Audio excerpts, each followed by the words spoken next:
সূরা আনফালের ভেতরে আছে, বদরের ময়দানে আবু জেহেল যখন আনন্দে লাফাচ্ছিল, শয়তান এসে তার কাছে সোরাকার সুরত ধরে বলেছিল, কোনো ভয় নেই,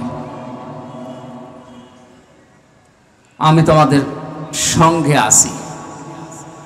আল্লাহ রাব্বুল আলামিনের নবী বললেন, ইন্নাল্লাহা মা'ানা, অবশ্যই আল্লাহ আমাদের সাথে আছে।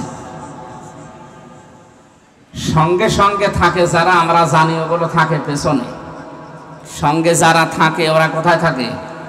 আমি আলেমদেরকে বলছি, সঙ্গে যারা থাকে ওরা থাকে কোথায়? পেছনে থাকে। সাথে যারা থাকে ওরা থাকে আগে। আমাদের মালিক যিনি, আমাদের মনিব যিনি, তাকে আমরা পেছনে না, তা আমরা সঙ্গের সাথে বা সামনে রাখতে চাই। নবীজি যেটা করেছিলেন, এই জন্য আল্লাহ খুশি হয়ে তাদেরকে সাকিনা, ফেরেশতা, রহমত নাজিল করে সাহায্য করেছিলেন।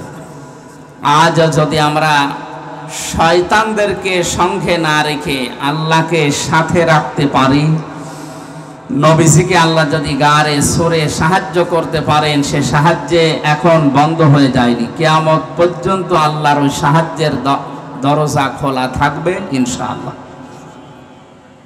আমাদের ইমানের পাওয়ার দেখে আল্লাহ হয়তো সামনে পরবর্তীতে দেবে।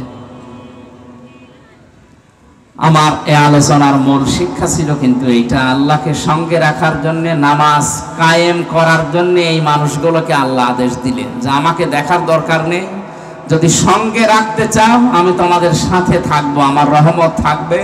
এলাকায় গিয়ে নামাজ কায়েম